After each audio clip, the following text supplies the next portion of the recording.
All right, terrific. So first of all, good evening. As Johnny said, my name is Joe Taylor. I live in the Dallas area.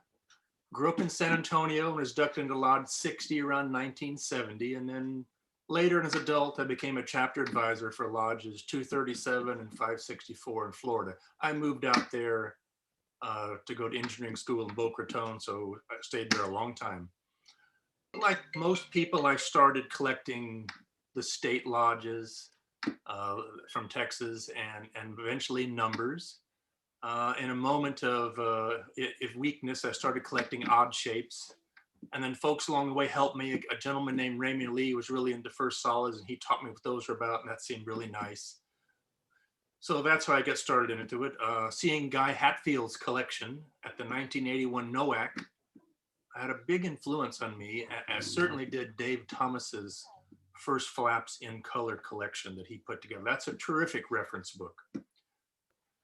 My original goal was to just collect all the first twill flaps and varieties and all the first solid flaps and varieties and any odd shaped and any neckerchief from all the OA names and numbers. Within a decade or so, I reset my goals to try to get 90% of the collections. The collection has been scattered across that time. Neckerchiefs in my closet, odd shapes in briefcases, first solids, and I think I had some black stream wood boxes, and first flaps in shoe boxes and all across my den. But to keep track, I had a way to keep track, which I guess we're going to show that here in a little while. Everyone has a way they try to keep track of what they have and don't have, and my way makes sense to me, but to few other people. Until recently, I'd never taken the time to assemble this. You know, it's always just I had a list and I tried to pick the things I needed, and now I've started to put it together. So I've photographed only the first 40 lodges. There's nothing significant about it except it's the first 40 lodges. So it's hence the clever title of the presentation. And if I'd done more lodges than that, this becomes old and boring and takes too long. And I'm worried about keeping your attention the way it is. So each time, each slide is timed to keep me from dawdling. And there's a timed Jeopardy quiz at the end. And I would say for most people, the Jeopardy quiz would be impossible, but seeing the over the arrow patch trading gold on these meetings that I've watched, you guys, you might even get this stuff. So one of the lessons that I learned along the way is that beyond the first flap books, which is kudos to Morley, Topkis, Thomas, and Gold, there's really no guide or help along the way. Certainly folks like Dave Minahan were very helpful in odd shapes. I think he got down to all but 7. So there are icons in the hobby that have helped me along the way. But you can't always look at the first flap and know that that's going to be the most difficult thing to get in that lodge. There are some lodges like 131 where this lodge is pretty trivial to collect, except the odd shape, very hard. Neckerchiefs are generally were more expensive and issued in smaller quantities early on while first flaps were being issued. And many of those I found were highly restricted, even if the lodge wasn't restricted. I say easily there were hundreds of neckerchiefs that I found far more challenging to get than the first flaps when I got that far. So what I'm about to show you is the first 40 lodges of what I collect, which is the first twill, the first solid flap, and varieties I've found them, any neckerchief and any odd shape from all lodges. So tonight is the first 40. At the end, Larry asked me to show my top 10 lodges, which is really impossible to do. I don't know that I could pick a top 100. That's what I collect. I'm trying to get it online with kind of a flip page, and that's what that web address is. But right now you have to be a member of Issue to open it. I also put restrictions in lately because as a kid, that's what we tracked. We tracked what was restricted and what wasn't, and they don't tend to watch that anymore. So where I had pretty good information of what the restriction was, I went ahead and listed it. So very famous lodge, everyone knows about Unami. Very interesting first flap, but not particularly challenging. I've met a lot of people on the way. Lodge 2, a fellow named Kurt Bruce basically gave me some items he traded for at the 58 NOAC, so I have to include those. Some newer lodges don't have twill flaps yet, so sometimes you see me display one that there's not a twill flap, or there's not a solid flap, or something like that. S1 and S2 have had them for so long, I went ahead and kept them both in after I finally got the S1. But Lodge 3 is a really, really fun lodge to collect. 2 early cut edges. Ronco have been around forever, tremendous history. I think I got that 5 Mincy from Ed Bazar, but I'm not sure. It's been a long time. At the top of each slide, I try to list what is the issue. In this case, there's no twill, so I chose a woven from Kidhaney. 6, they've been around forever. F1 ABC, S1A. You can see how you start to get a lot of issues for every lodge if you're not careful. There's F1 ABC. Piece in the top right was given to me, a friend of mine, that fellowship. So here's a case where a fairly new lodge, I don't have the X1 and they have not issued a neckerchief yet, but if they do, I'll try to put my hands on it. Gosh, Cowan Lodge, they've been around forever too. Classic Black Tree S1.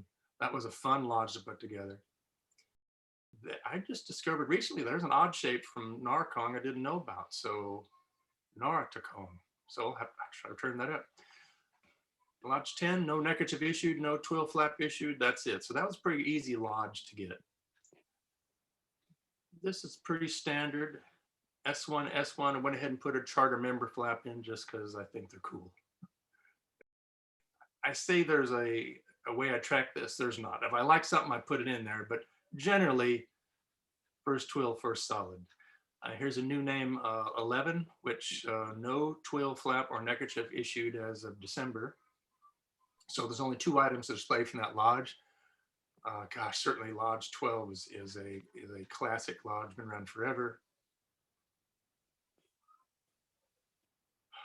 13, pretty challenging neckerchief from 13, and there is an F1, just haven't turned it up yet. 14, by the way, the S1 was Ray Lee's last first solid need that he got, Lodge 14.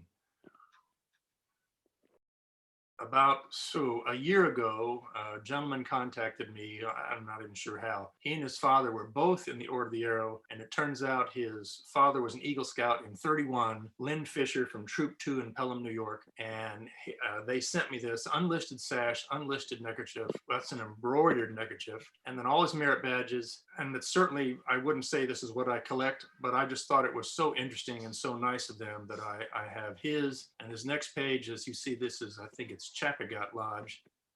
And then the next page is his son, who is also in the exact same troop, but now it's, I don't know whether that's Mid-Eye or My-Day. It's just such a wonderful thing. I had to keep it all together. So that's Lodge 15. Lodge 16, classic. They have a left-looking Indian in everything they make. Classic Order of the Arrow right there. 17, I hadn't realized 17 early flaps had such a difficult restriction, but they did. Another classic looking lodge. Lodge 18, that's the smallest odd shape they have, so it kind of fills the page, but that's what you get. More classic issues.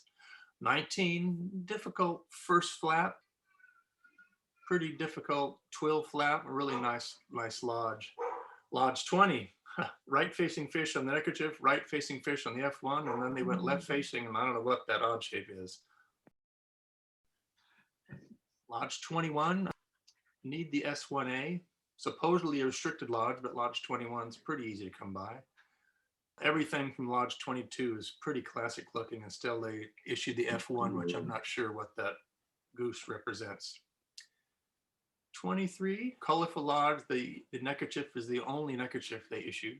So sometimes the neckerchief is by far the most challenging piece. 24 issued a bunch of wonderful neckerchiefs. I only put all these up because some of these I collected at the 69 Jamboree. The folks in 24 camped pretty close to us. 25, very colorful, but no twill flap issued to date. Most people aware that the first flap is actually X6 in the top right there from 26. There's some wonderful chenilles from that lodge. I just haven't run into those. 27, nice stuff from 27. 28, this this is a really good issue. If you go back to a lot of the old restriction handbooks, first twills and first solids were all highly restricted to two per life issues. I'm not sure about the neckerchief, but that's another classic Lodge 28. 29 has a difficult neckerchief, and the first solid and the first flap is pretty difficult. The rest are not too difficult from that Lodge. New name 29, no twill flap issued yet. I really like their neckerchief, how it's embroidered around the perimeter. Lodge 30, boy, those S1 cut edges are very classic. One of them has a little knock up by the arrowhead. A little more difficult to get that one, but good stuff. 31, the neckerchief is by far the most challenging piece, probably up there right with the S1. New name 32, no twill flap, so I stuck a chenille flap that they issued in there. Boy, 33 classics. That solid was very restricted, and I don't think the twills were restricted, but they were nice oversized flaps. This stuff came to me from Dave Minahan. I think it's a new lodge in California. Classic Lodge 34. There's a variety of that first flap I'm looking for, but no solid and no neckerchief. Same thing here. There's an F1 and a J1 in E, but that's a beautiful 34. On new name 34, no twill flap or neckerchief issued, so I stuck a couple odd shapes in the S1 in there. 35. So growing up in Texas, this is a really classic lodge. I mean, you didn't even know anybody who knew anybody who had a Lodge 35 issue when we were kids here in Texas. So it's been a real voyage to try to collect items from that lodge. Even turned up somewhere rules and regulation. I really didn't know I had that till I started putting these collections together. I've always liked that X1 down there for the feathers. Classic stuff. Flap restriction, one per life. I saw a lot of lodges where that restriction is listed in the handbook. I believe this lodge really followed it. Everything in that lodge was tough until later years. Classic 36, that neckerchief is at least as difficult as the F1. Small lodge. Here's a new name 36. I probably shouldn't have used red as a background because I have a lot of red neckerchiefs. It's hard to see them. 37 had a pretty severe restriction according to the books. Beautiful stuff. Newer name 37, lots of issues. Probably the odd shape, the large odd shape to the right is the most difficult piece from that lodge. 37, they did a wonderful neckerchief patch. Fairly new name. Lodge 38. Now, I put something online about this not too long ago, and people even remember the people that I traded with, Lonnie Clay or Forey Clay, something like that. They were the Lodge 38 experts, and some of this stuff came from them, and some of this came from a gift when I was in Lodge 237 in Florida. This little prairie thing in the bottom right-hand corner has nothing to do with my collection, but it looks just like the odd shapes that they issued. I think that's actually the wob odd shape on the top right. But certainly the real first flap solid in the middle and the twill flap, they're really nice pieces from that lodge. No F1 from 39, so I ended up getting a woven. Classic designs again. There is an odd shape from this name 39, just haven't run into it yet. No twill has been issued. Almost there, boys. Okay, here we go, Lodge 40. Except for the R2, that's probably most of the issues. There's S1AB, S1B variety, R1, 3, and 4. There's an R2, which happens to be a WOB issue, so that's not here. I don't have that. I'm working on one. So now is the challenging part.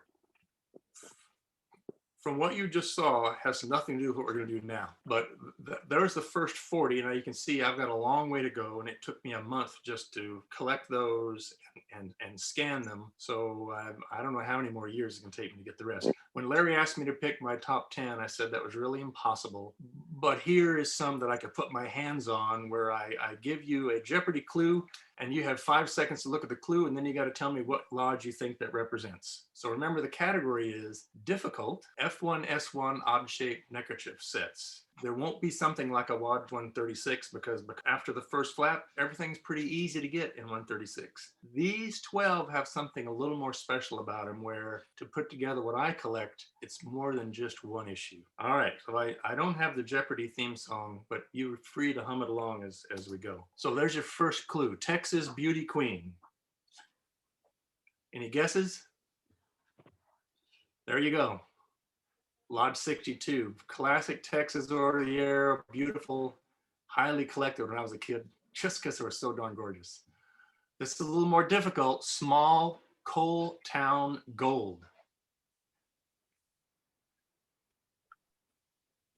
Lodge 125, Nemu, small town, Pottsville, Pennsylvania, everything they issued one for life. Interesting, they issued more neckerchiefs than patches, 18 neckerchiefs and 7 or 8 patches. Tennessee Tulip Blossom.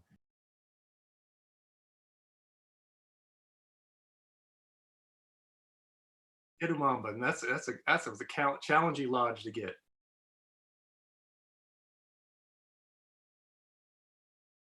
Camp Apache Campers. Now you got to know where Camp Apache is. There you go, Camp Apache. Both the first flap and the neckerchief were all hand done, issued right there at Clark Air Force Base. There's a summer camp and a little a Christmas camp I've run into, so they really don't go in the collection, but I stuck them in there just because I think it's a great lodge. Florida West Coast Tribe. Seminole. Very close guess. Right in the same area, but it happens to be Calusa. So Calusa is, they only issued 2 things. A linoleum block neckerchief and a flap, and that is the camp patch from that camp. Actually predates that. Now, interesting story I'll tell you. One of my chapter chiefs, before he became a chapter chief, I was actually doing an election at his troop, and I displayed a board of about, I don't know, 100 lodge flaps from around the nation just to kind of explain to the kids what the Order of the Year was. And after the meeting, the guys came up and said, well, my dad has one that's not on your board. Well, I had like a board of a 50 or 100 flaps. I said, oh, that's really interesting, and I totally forgot about it.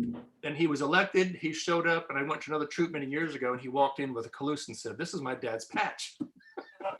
So in Florida, you don't see these as often at all. And it turns out his father doesn't remember going through a normal ordeal. He said, well, we worked at summer camp and they went and gave us one of those. He had never saw the neckerchief. There's also a chief's neckerchief, which Tico has.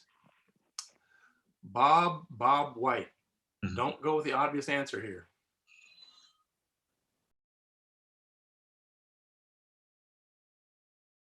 That is a challenging lodge to collect. That first flap is a booger. The neckerchief is difficult. That I actually got that patch from Louis Carter right there years and years and years and years ago. Wow. I always have liked that patch. I'm not sure if that's a dance team patch to the right or not, but everything they made in Lodge 453 was nice in my opinion.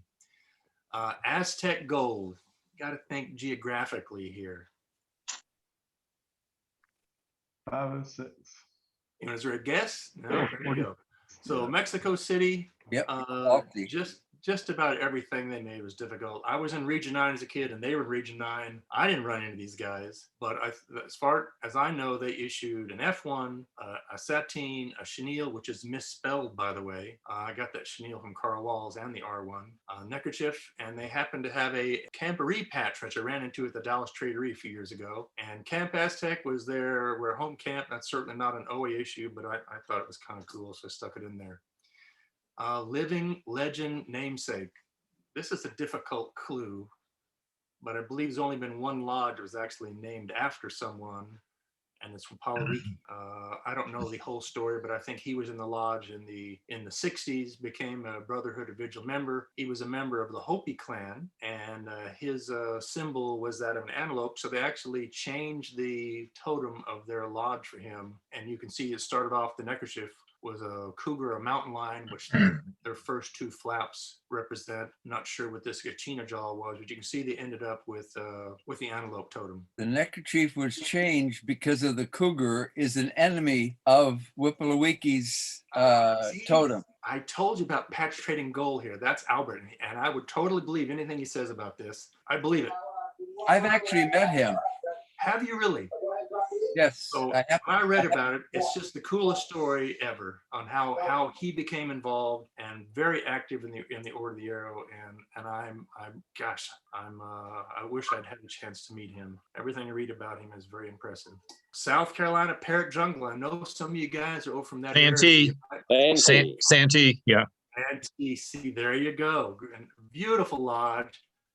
I just like it because they kind of kept the whole design throughout the process. Plus that A1 is issued in 54, which so was I. So I like that stuff. A very challenging first solid and first twill. That's actually the first twill there.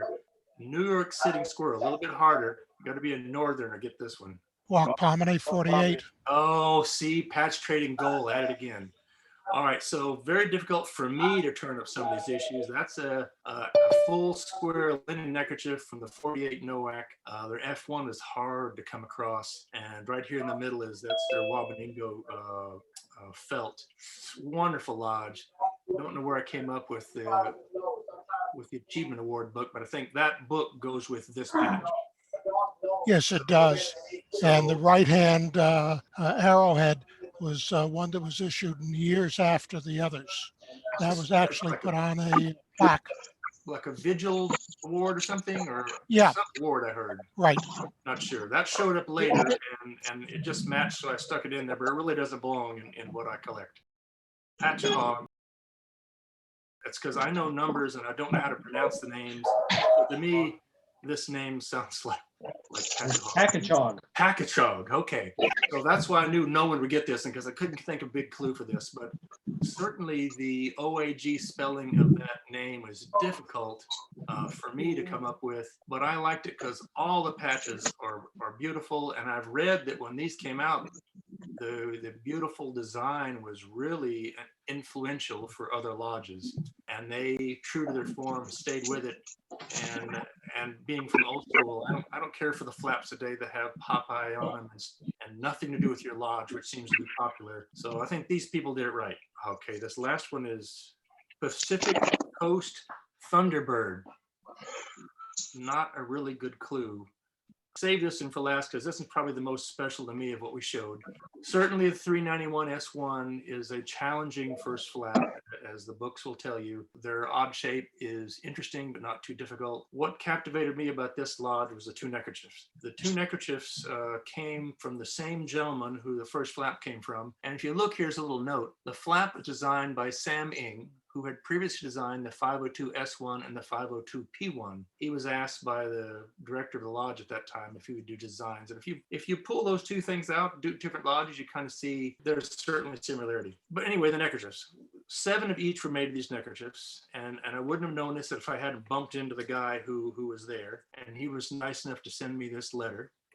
Alan Hutchinson.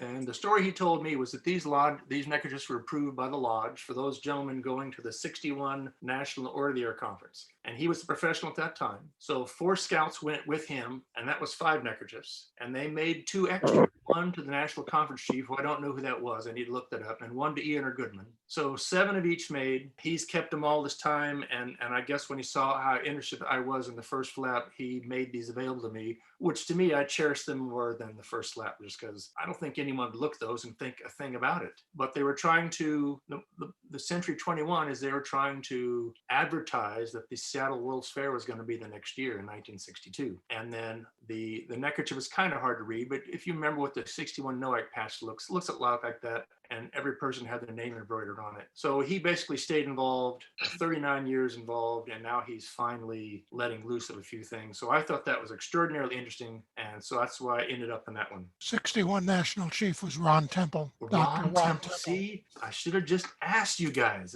So I know a lot of you guys were on mute, but the question is, how many of you got more than one right?